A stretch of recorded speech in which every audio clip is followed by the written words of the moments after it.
just a moment, X minus one. But first, one man whose personality belies his name is Quizmaster Groucho Marx. Because Mr. Marx is hardly one of the grouchy kind when it comes to welcoming guests and dispensing good humor on his Wednesday night quiz show, You Bet Your Life. Why don't you tune in and hear for yourself tomorrow? And while you're listening, don't forget that each Wednesday night there's more great entertainment when Jack Bailey and contestants play Truth or Consequences. And all of the staff on Airtime join stars Giselle McKenzie in bringing you top musical listening. Enjoy music and fun tomorrow night on this station. And now stay tuned for X minus one on NBC. Countdown for blast off.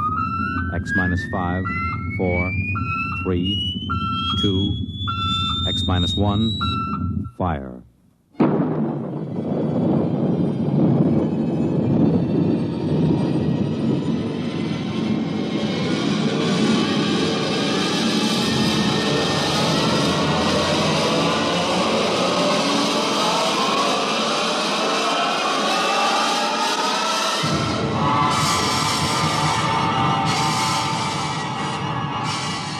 From the far horizons of the unknown come transcribed tales of new dimensions in time and space.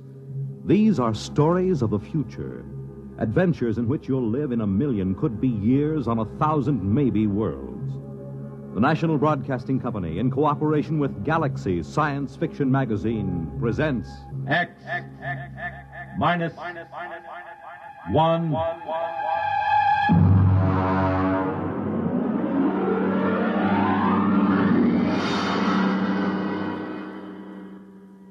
Tonight, the dramatization of a story by Jerry Soule, The Seventh Order.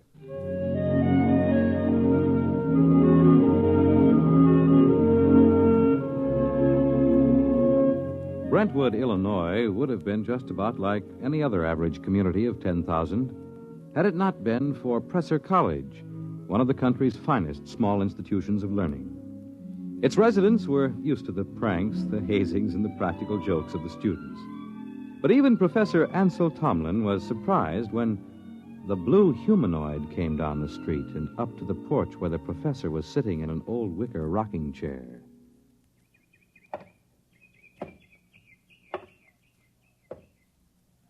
Pardon me. Of course.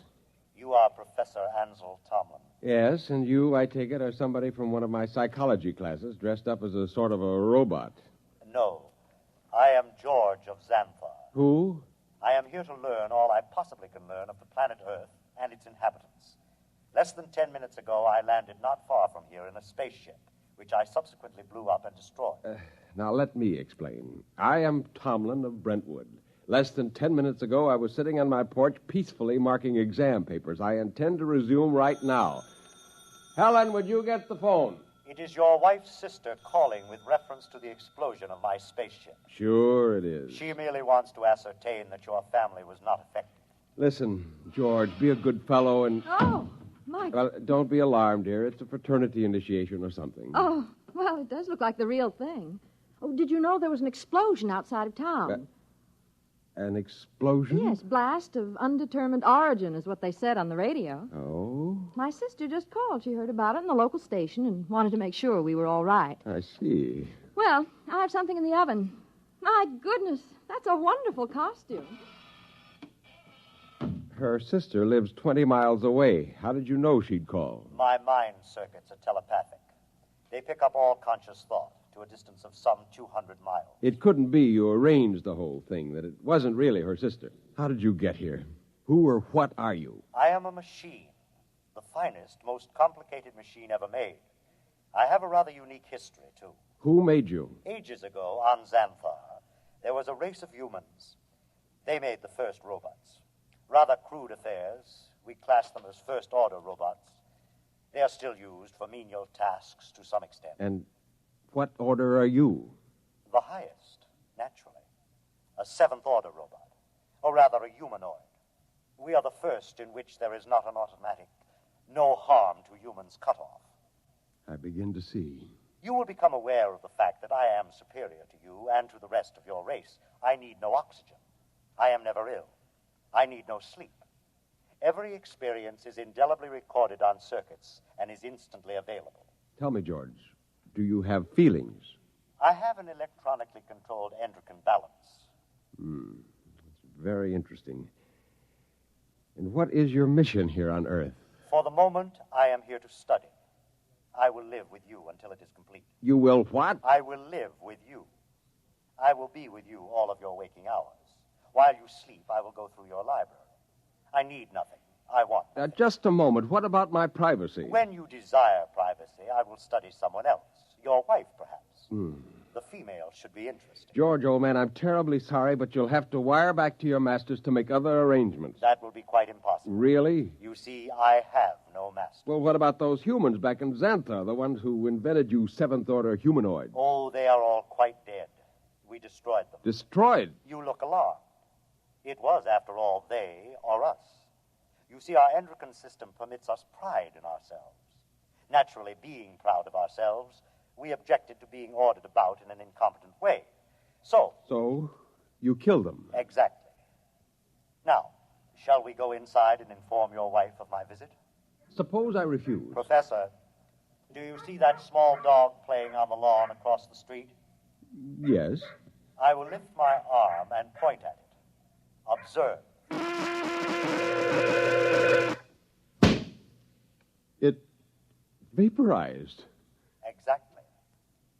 Now then, shall we go in? Yes. We'll go in.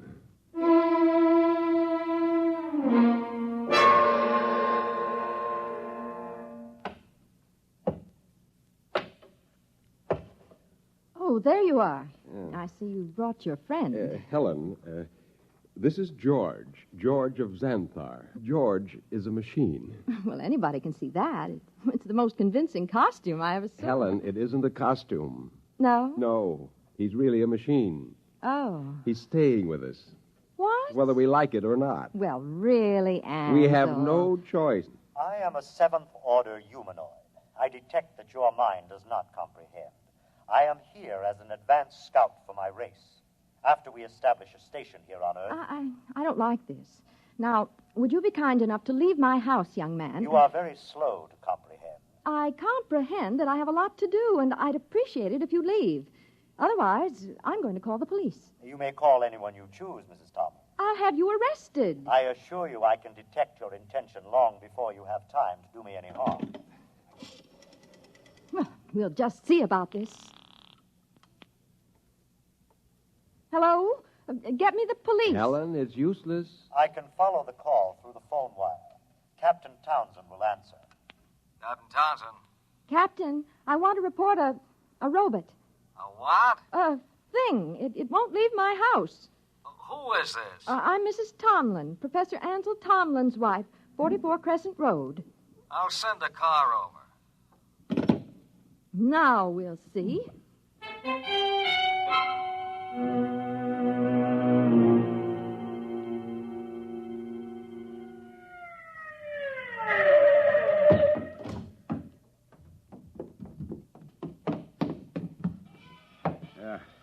Is this the character that's been giving you trouble? Yes, this is the one, officer. Talked to you before about ruining the flower bed, Sonny. This time I'm taking you in. I would advise you not to touch me. I cannot risk any damage. I'll see about that. Come on outside. I prefer to remain here until I complete my mission. You do, huh? You know what this is? It is a weapon you call a service revolver. That's right. And you'll either march out of here or I'll use it on you. That would be most unfortunate. All right, come on. Officer, let me warn you. He's March. dangerous. March now. I'll count to 3. Officer, please. 1, 2. Oh,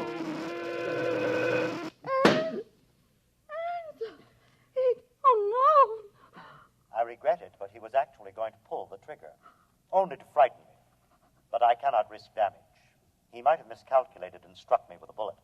Ansel, I'm frightened. There is no need for fear. You have only to accept the fact that the Seventh Order is coming to operate the planet for your benefit. Ansel. Helen, there's no use trying to do anything just yet. Now go next door to Mrs. Coleman. Tell her what's happened. I'll talk to George. Oh, but I don't... Please, Helen? Well, all right. Do you really think that you, a single robot, can conquer the Earth and make its people do your bidding? I can. Suppose it were demonstrated to you that you could not, that you could be destroyed. If that were so, I would naturally report that this planet is unfit for development by the Seventh Order. Well, you know they'll have you taken into custody for killing the officer. I cannot permit it. There will be needless slaughter. Unless you can convince your people it is useless to attack me. Will you let me try? I have no desire to prevent you. Go ahead.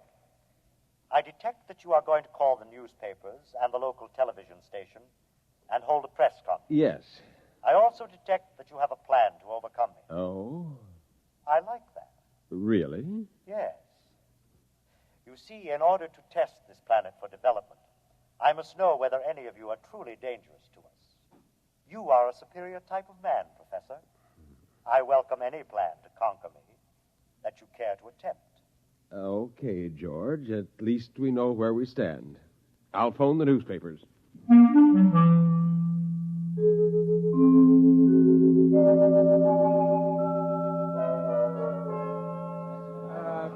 Quiet! Quiet, please! Quiet! Hold it down. Ladies and gentlemen, this is Henry Bennett, broadcasting from a sound truck parked in front of the home of Professor Ansel Tomlin in Brentwood, Illinois. At the moment, Professor Tomlin is seated on his front porch. Next to him is a strange-looking blue robot-type creature, also seated on a chair. At the moment, we don't know if this is a hoax or not, but Professor Tomlin, a highly respected man here at the university, has called a press conference to introduce what is supposedly a creature from another planet. Professor Tomlin is about to speak, and we'll try to catch his words. Quietly. Gentlemen, I wish to present to you George of Xanthar.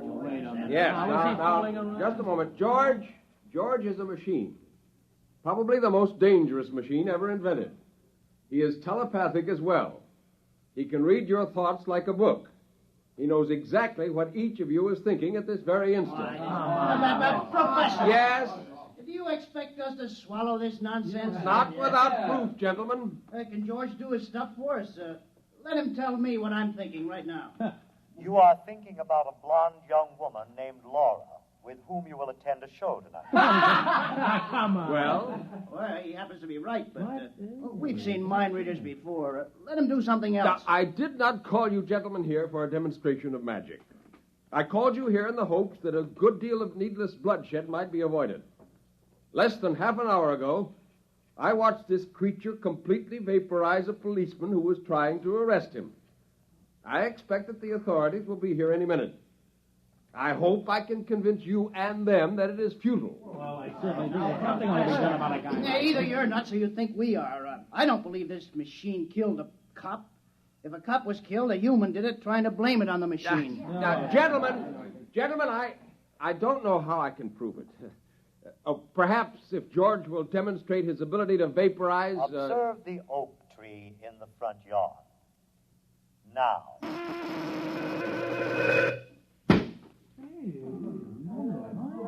Now, do you see? I see, but I don't believe it.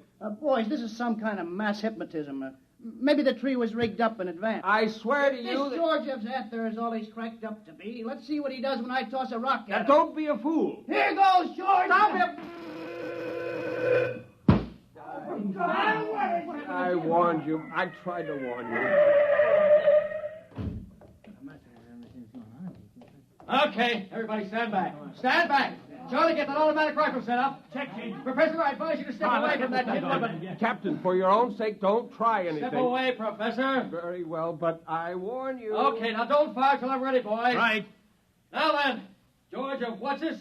We don't know who's inside that tin suit, but I'm giving you just 10 seconds to come out. Captain, Hey, you're wanted on suspicion of murder. Now come out. All right, boys.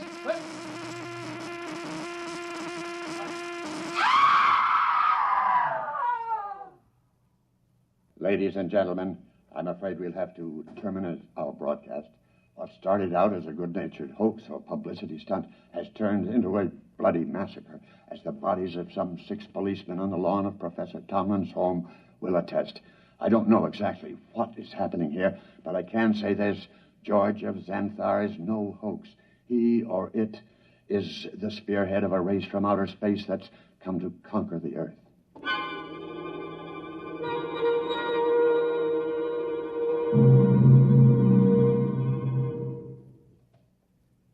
Have they all gone, Helen?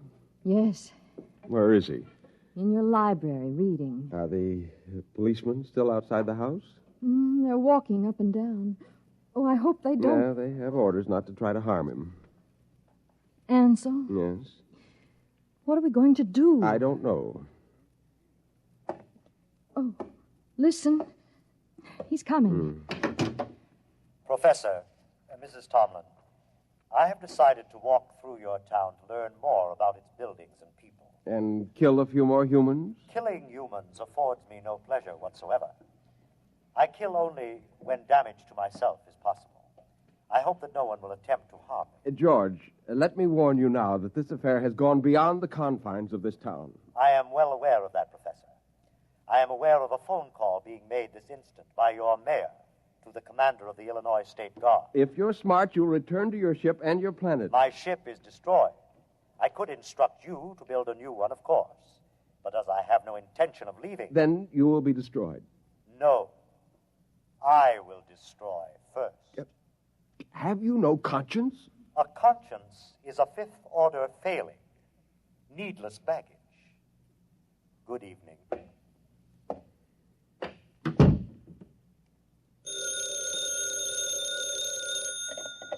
Hello, Professor Tomlin. Yes. Yes, I will. Who was it? The mayor and the chief of police have called a meeting of the citizens of Brentwood at the college gymnasium tonight. Ansel, you're not going. I must. But no, Helen, there's much more at stake here than my life or yours. Civilization itself depends upon our standing up to this machine. I'm going to the meeting.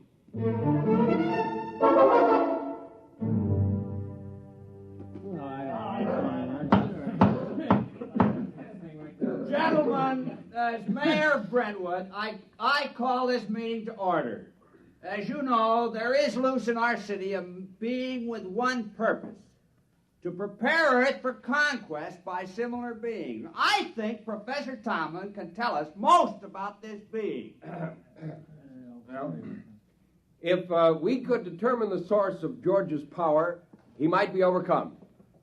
He is obviously vulnerable to force, such as a speeding bullet if it hit the right spot. However, he has the ability to read intent long before the commission of an act. He is probably listening to me now, even though he may be far away. Now, Mr. Mayor, why not track him down and all attack at once? Some of us would probably die, but he couldn't strike us all dead at once. Gentlemen, this humanoid is able to keep track of several hundred things simultaneously. As a matter of fact... Gentlemen.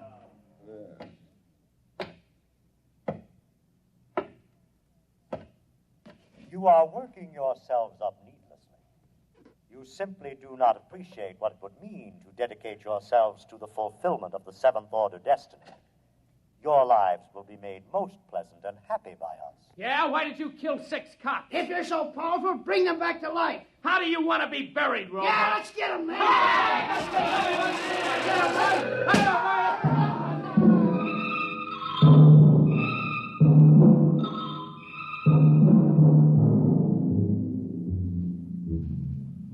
And eyewitnesses report that in the end, when all were gone, George of Xanthar stood alone on the platform of the gymnasium. There was no movement except the twitching of the dead and those trampled by the crowd.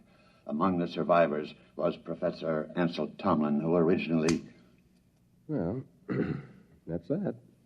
What next? I don't know, Helen. I don't know. Oh, well, what's that? Sounds like an air raid alert. That's peculiar. They didn't announce it. Turn on the radio. Hurry. We interrupt to bring you a special message. All residents of Brentwood are advised to go to their basements or convenient bomb shelters. The governor has announced that units of the National Guard have managed to corner the robot, George of Xanthar, in the town square. Tanks and mortars will be used in an attempt to destroy the creature. Again, go to your nearest bomb shelter. Oh, did you hear They'll never be able to destroy him. Well, where are you going? Up to the roof. The roof? I can see the square from there. Well, I'm coming with you. Just as you like.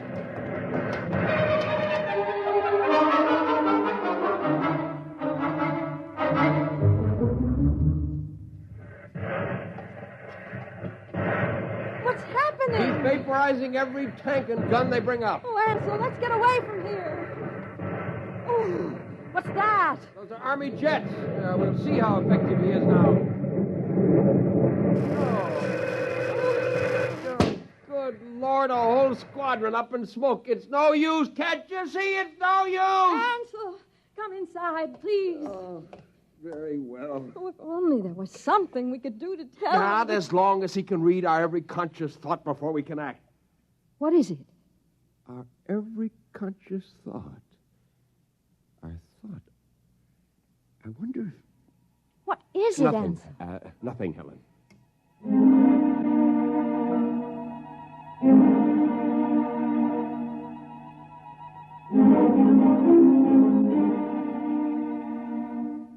And the Army reports that the countryside around Brentwood is deathly still.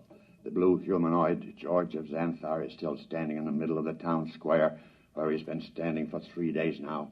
We'll keep you informed of developments. The military urges everyone to keep calm and go about your business as usual. There is no danger to anyone who is not attacking the humanoid. No danger. What's to keep more of them from landing? Ansel, are you going to sit there with your head in your hands forever? Well, come have some dinner. Ansel? Yeah, it might work. Where are you going? Washington. What? I'm going to Washington. Would you be good enough to pack my overnight bag? I can catch a plane out of Chicago in about 2 hours. But why? What for? I'm going to talk to the Pentagon. What do you tell them? I'm going to tell them to surrender to George of Xanthar.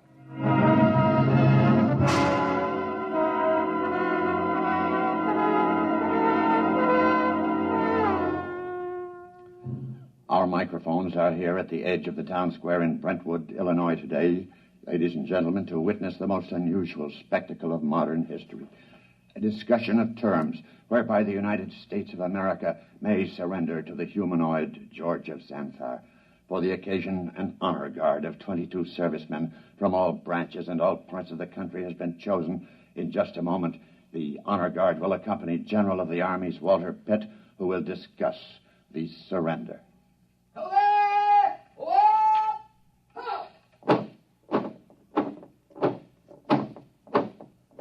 The honor guard is advancing to the edge of the square. The robot is standing there now, carefully eyeing the soldiers. Every ounce of his concentration seems to be going into it. Actually, we're told his telepathic circuits are probing their minds for some hint of danger. A thought, a flicker of an eyelash may be sufficient for him to vaporize all of them. General Pitt is about to speak. George of Xanthar, I hear you, General. I have been instructed to consult with you about your intentions toward our country and the world in general, with a view to reaching some sort of agreement with you and others of your kind who you say will invade the earth. May I approach? One moment. I perceive no intent to harm me. There is one man among your soldiers, however, who has an illogical thought. Will the soldier who is thinking the thought, 11 o'clock, step closer? Do as he says. Does 11 o'clock mean anything to you, soldier? No, sir. It's running through my mind, but it don't mean a thing to me. My examination of your thoughts tells me you speak the truth. Very well. We will proceed with the talk. Ladies and gentlemen, it's a tense moment. The general and the humanoid are discussing terms. The soldier who was questioned about the thought, 11 o'clock, has stepped back into the ranks and is holding his rifle at attention like the others. I perceive it's now 10:59 a.m. If there is any significance to the thought about which the soldier was questioned, we'll know in 1 minute. We of Xanthar, gentlemen, would not want to improve a planet which could not be educated and would continually oppose our program. Therefore, I am glad to see your willingness to discuss. After my message goes out, there will be a landing party on Earth within a few days. While waiting for the party, however, there are certain preparations. Just list them for us. Your government will naturally have to turn over complete authority to us. Afterward, we will utilize your press and radio to disseminate our instructions to your people. Simultaneously, in other nations, the same procedure will be carried out by our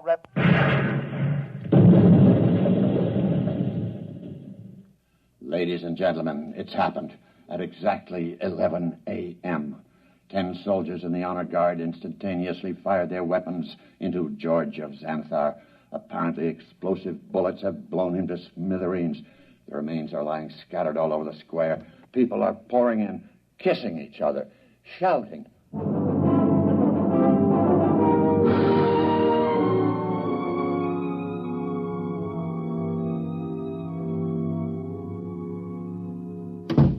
Helen! Ansel, you're home. Yeah. Oh, you've heard the news. Isn't it wonderful? Wonderful, really wonderful. I'm sorry I couldn't come home sooner. It would have spoiled my whole plan if I'd gotten within telepathic range. Your plan? Yes. But what? How? What? Just a matter of simple psychology. Those men in the honor guard. What about them? Did you know any of them? Not exactly, but I did have the job of hypnotizing 10 of them. Hypnotized? That's right. You see, each of those men was hypnotized.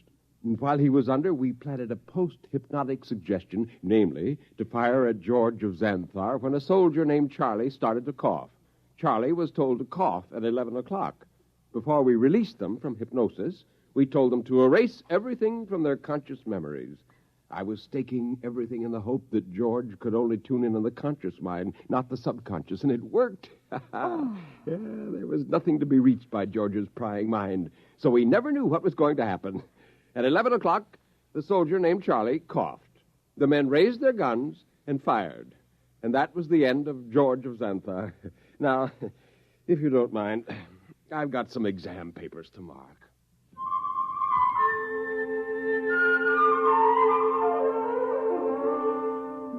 On a planet many millions of miles away, a red light, one of many on a giant control board, suddenly winked out. A blue humanoid made an entry in a large book, System 29578. Planet 3 inhabited. Too dangerous for any kind of development.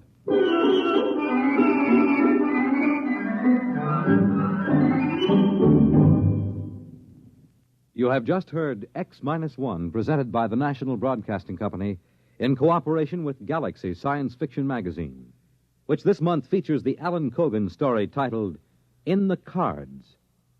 It was one thing to safeguard the future, but something else to see someone you love cry in terror 2 years from now. Galaxy Magazine on your newsstand today. Tonight, by transcription, X-1 has brought you The Seventh Order, a story from the pages of Galaxy written by Jerry Soule and adapted for radio by George Lefferts. Featured in the cast were James Monks, Nelson Olmsted, Kate Wilkinson, James Rafferty, Dick Hamilton, Reese Taylor, Jim Stevens, Robert Hastings, Wayne Chappelle. The commentator was W.W. Chaplin. Your announcer, Fred Collins. X-1 was directed by Daniel Sutter and is an NBC Radio Network production.